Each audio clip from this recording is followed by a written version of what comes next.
গতকাল আমরা কলকাতা প্রেস ক্লাবে একটা প্রেস মিট করেছি।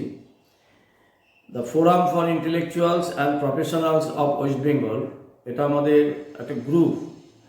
এখানে বিভিন্ন ক্যাটাগরির উচ্চ স্তরের মানুষেরা আছেন।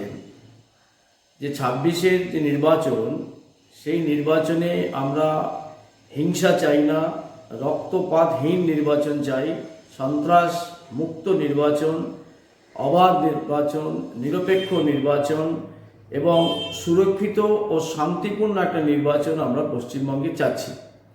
যেভাবে বিহারে সদ্য নির্বাচন হলো, কেননা বিহারের নির্বাচন মানে গুলি চলবে, রক্তপাত হবে, খুন হবে, ব্যালট বাক্স ভাঙচুর হবে, মারামারি হবে, সন্ত্রাস হবে, এভাবেই বিহারে এতদিন নির্বাচন হয়ে আসতো।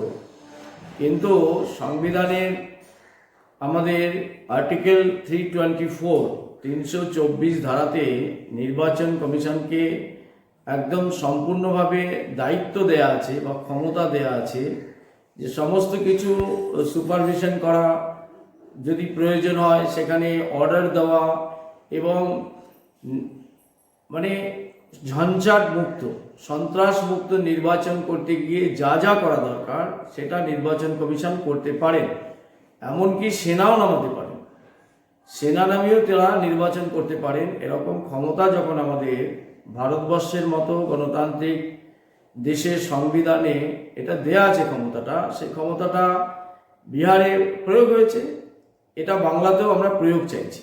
আমরা একটা ধারাবাহিক একটা কর্মসূচি নিয়েছি, যে আমরা গতকাল প্রেস মিট করেছি কলকাতায়, এবং দু একদিনের মধ্যেই আমরা সিইও ওয়েস্ট বেঙ্গল তার সঙ্গে আমরা দেখা করব। কালকে বেশ কিছু আলাপ আলোচনা বা অনেক কিছু যুক্তি এবং সুপারিশ উঠে এসছে, সেটা নিয়ে আমরা সিইওকে দাখিল করব। করার পরে আমরা পশ্চিমবঙ্গের রাজ্যপালের কাছে যাব, যাতে উনি সংবিধানকে সামনে রেখে নির্বাচন কমিশন যাতে সুস্থভাবে নির্বাচন করতে পারেন সেটা উনি দেখবেন।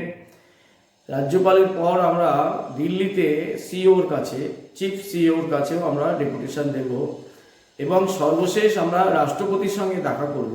যে কারণে যে একসময় পশ্চিমবঙ্গ রাজনীতি সমাজের ক্ষেত্রে সারা ভারতকে পথ দেখিয়েছে, আজকে সেই পশ্চিমবঙ্গ সবচাইতে পিছিয়ে পড়েছে। এখানে ক্রমান্বয়ে ভোট লুট হয়, প্রক্সি হয়, মানুষ ভোট কেন্দ্রে যেতে পারে না, তালাবন্ধ করে রাখা হয়। যদি ভোট কেন্দ্রে পৌঁছায় তার হাতে কালি লাগবার পর সে প্রকৃতপক্ষে ভোটটা দিতে পারে না, ভোটটা চুরি হয়ে যায়। এই জিনিসগুলো যখন বিহারে বন্ধ করা গেছে, এটা বাংলাতেও বন্ধ করতেই হবে। কেননা বাংলার যে ঐতিহ্য, বাংলার বাঙালি শুধুমাত্র পশ্চিমবঙ্গে নয়, কেবলমাত্র ভারতে নয়, সারা বিশ্বের গুরুত্বপূর্ণ স্থানে বাঙালিরা রয়েছেন। তো সেই বাঙালিদের মর্যাদা ক্ষুণ্ণ হবে, বাঙালিদের পীঠস্থান এই পশ্চিমবঙ্গে নির্বাচনী সন্ত্রাস হবে, এইটা আমরা এই ফোরাম মেনে নিতে পারছি না। এই ফোরাম আমরা অনেক মিটিং করেছি, নিজেদের মধ্যে আলোচনা করে আমরা এই সিদ্ধান্তে উপনীত হয়ে আমরা সিরিজ একটা প্রোগ্রাম আমরা নিয়েছি। আপনি বললেন আমরা রাষ্ট্রপতির সঙ্গে দেখা করব, দেখা করে পশ্চিমবঙ্গের এই যে সন্ত্রাসযুক্ত নির্বাচন যেটা হয়, হ্যাঁ, আমি এই কারণেই আমরা রাষ্ট্রপতির কাছে এই সম্পূর্ণ তথ্যটা রাখবো। উনি ওনার পর্যায়ে বিষয়টা দেখবেন, এখান থেকে রাজ্যপাল রিপোর্ট পাঠাবেন।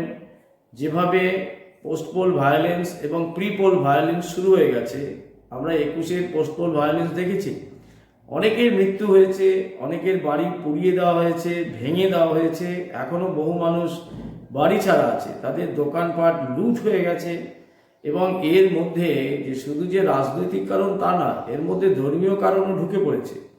কেননা পশ্চিমবঙ্গের যে সবচাইতে বড় সমস্যা এখন হচ্ছে অনুপ্রবেশ এবং তার সঙ্গে সন্ত্রাস।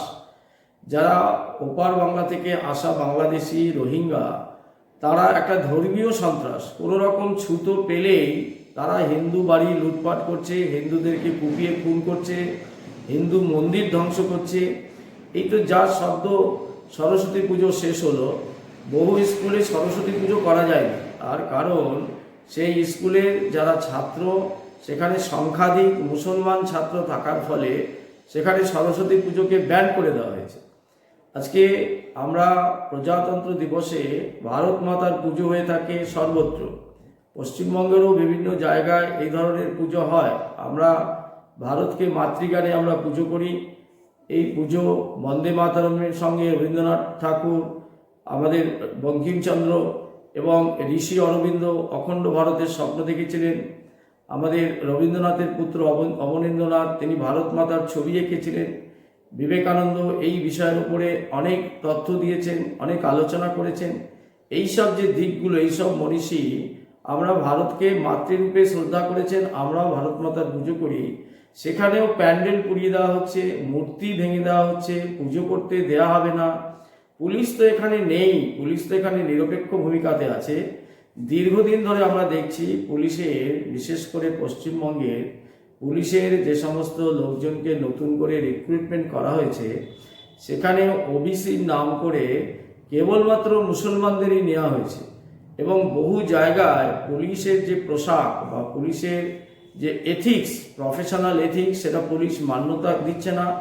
যদি কোনো হিন্দু পুরুষ বা হিন্দু মানুষ বা হিন্দু মহিলা যদি সেখানে অত্যাচারিত হয়, তাহলে পুলিশ সেখানে দাঁড়িয়ে থাকছে, পুলিশ নির্বাক নিশ্চুপ হয়ে থাকছে, যেন পুলিশ একটা প্রাণীন দেহ। তো এই অবস্থায় এই সমস্তটাই আমরা রাষ্ট্রপতির কাছে বা রাষ্ট্রপতির সমীপে আমরা রাখতে চাই। 356 হবে না 355 হবে, না আরও কঠিনভাবে 324 লাগু থাকবে, না এখানে রাষ্ট্রপতি শাসন হবে। আমরা চাইছি পশ্চিমবঙ্গে রক্তপাতহীন, সন্ত্রাসহীন নির্বাচন হোক। ভোটাররা সকালবেলা গিয়ে ভোট দিক, ভোটাররা দুপুরবেলা গিয়ে নিজের ভোট নিজে দেবে, ভোটাররা যদি বিকেলবেলা মনে করে বিকেলবেলা গিয়ে নিজের ভোট নিজে দেবে। কোনো প্রক্সি এখানে হবে না। এবং যে পদ্ধতিগুলোতে নির্বাচন হতো সেখানেও বেশ কিছু সংশোধনের প্রয়োজন আছে, সেটাও আমরা আমাদের এই রিপোর্টে বা আমাদের যে ডেপুটেশনে আমরা উল্লেখ করব। আমরা যথাসময় আবার প্রেস মিট করব এবং কি কথা হলো, কতটা উন্নত হতে পারে, এইটা নিয়ে আমরা মানুষের দরবারে যাব। এইটা যদি বলতে হয় তাহলে তখন তৃণমূল কংগ্রেসের জন্মই হয়নি। কংগ্রেস যে দ্বিজাতি তত্ত্বের ভিত্তিতে স্বাধীনতাটা এসছে, ভারত ভাগ হয়েছে, সেখানে মুসলিম লীগ স্পষ্টতই জানিয়েছে আমরা হিন্দুদের সঙ্গে এক দেশে থাকব না। এবং সেই সময় ভারত থেকে 19% মুসলমান চলে গিয়েছিল, কিন্তু যাবার সময় তারা যে পাকিস্তান তৈরি করেছিল, তৎকালীন পূর্ববঙ্গ বর্তমানের বাংলাদেশ, সেটাও পাকিস্তানের অংশ ছিল। তারা তৎকালীন ভারতের 28% জমি নিয়ে তারা পাকিস্তান গঠন করেছিল। এক তো দ্বিজাতি তত্ত্বের যে ভাগ, সেটা ঠিক হয়নি। এবং আজও পাকিস্তানের মানুষেরা ভারতকে ভারত বলে না, ভারতকে ইন্ডিয়া বলে না, ওরা ভারতকে হিন্দুস্তান বলেই থাকে।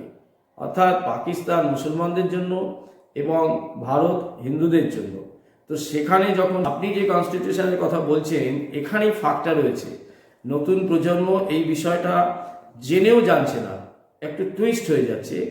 আমরা যে সংবিধান, যেটা আম্বেদকরের হাতে সংবিধান দেখে থাকি, বা সংবিধান প্রণেতা আম্বেদকরের সংবিধানের প্রিয়াম্বলে পরিষ্কার ছিল সার্বভৌমত্বের কথা, দেশের সার্বভৌমত্ব রক্ষার কথা বলা ছিল, এবং ডেমোক্রেটিকের কথা বলা ছিল, রিপাবলিকের কথা বলা ছিল। আর কোনো কিছুই ছিল না। এই সংবিধানের ভিত্তিতেই নেহেরু, এই সংবিধানের ভিত্তিতেই পরবর্তী সময় আমাদের লাল বাহাদুর শাস্ত্রী এবং ইন্দিরা গান্ধীও প্রথম দফায় এই সংবিধান মেনেই চালিয়েছিলেন। কিন্তু জরুরি অবস্থার সময় তিনি মুসলমানদের খুশি রাখতে গিয়ে দুটো জিনিসকে ঢোকালেন।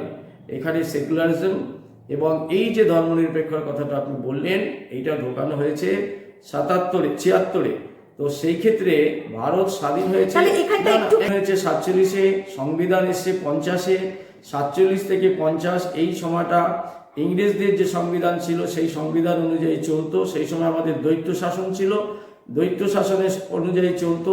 কিন্তু সংবিধান গ্রহণ হওয়ার পরে সংবিধানকে মেনেই চলেছে। এবং সংবিধানের প্রিয়াম্বলে, অর্থাৎ প্রথম যে সংবিধান আমরা পেয়েছিলাম, যে সংবিধান আম্বেদকর আমাদের দিয়েছিল, তাতে ধর্মনিরপেক্ষতার কথা ছিলই না। কেননা ধর্মনিরপেক্ষতার কথা আসতেই পারে না যখন ধর্মের ভিত্তিতে ভারত ভাগ হয়ে গেছে, যখন ভারত হিন্দুদের এটা পাকিস্তানিরা মেনে নিয়েছেন, মুসলিম লীগ মেনে নিয়েছেন, তারপরে ইন্দিরা গান্ধী এই মুসলমানদের খুশি করার জন্য, দুধেল গাইদেরকে খুশি রাখবার জন্য তিনি ধর্মনিরপেক্ষ কথাটাকে প্রবেশ করিয়েছেন। সুতরাং এইটা স্বাধীনতার সময় হয়নি। আর এই যে সংবিধান আমাদের এখন চলছে, এ সংবিধান আম্বেদকরের সংবিধান নয়, এ সংবিধান জওহরলাল নেহরুর সংবিধান নয়, এটা ইন্দিরা গান্ধীর সংবিধান। তিনি সংবিধানটাকে হত্যা করেছেন, তছনছ করেছেন, ছিন্ন বিচ্ছিন্ন করে দিয়েছেন এই সংবিধানকে। দেখুন, এই যে ফোরামটা, এই ফোরামটা টোটালি নন পলিটিক্যাল ফোরাম, অরাজনৈতিক আমাদের চিন্তা ভাবনা।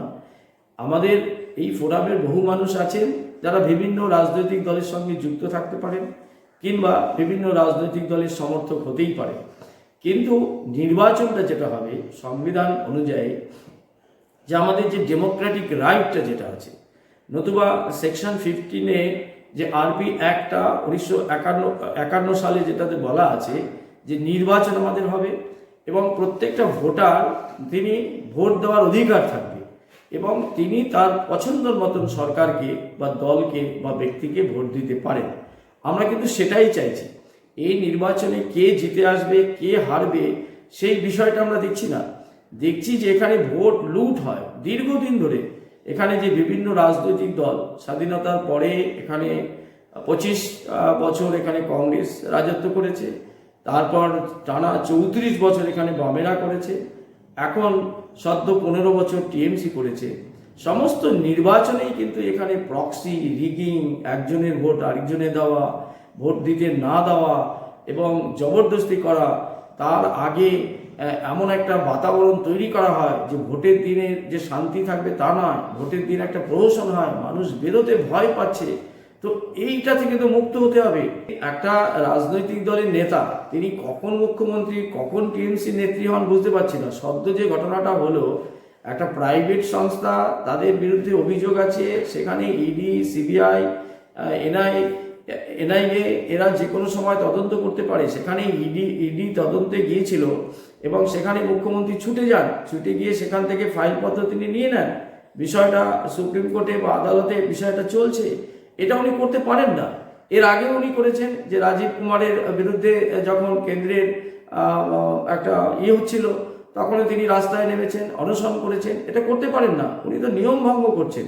উনি তো বিন তুগলকের থেকেও আরও বেশি পাগলামো করছেন। উনি যে ওথ নিয়েছেন, সেই ওথের গুরুত্ব উনি রাখছেন না। উনি কখন মুখ্যমন্ত্রী, কখন তিনি নিজে স্বেচ্ছায় কাজ করেন, ওনার মধ্যে তো দ্বিচারিতা কাজ করছে, একনায়কতন্ত্র কাজ করছে। উনি তো সমস্ত গণতন্ত্রটাকে ধ্বংস করে দিয়েছেন। বাংলার ঐতিহ্যটা ওনার দ্বারাই ক্ষুণ্ণ হয়েছে। বাংলার এই অবস্থা ছিল না, বাংলার এই দুরবস্থা ছিল না।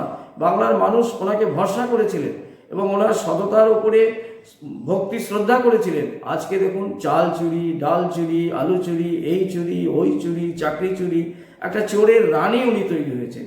এবং আমরা যে মোনার্কিজম চাই না গণতন্ত্রে, আজকে উনি ওর ভাইপোকে মুখ্যমন্ত্রী করার বা ভাইপোকে এগিয়ে দেওয়ার জন্য চেষ্টা করছেন। ওনার দলের মধ্যেই গণ্ডগোল হচ্ছে, দলের নেতারাই ওনার বিরুদ্ধে বলছেন, বহু মানুষ ইতিমধ্যে দল ছেড়ে দিয়েছেন। তো ওনার যেটা করছেন সেটা বাংলার মানুষ আর মানছে না।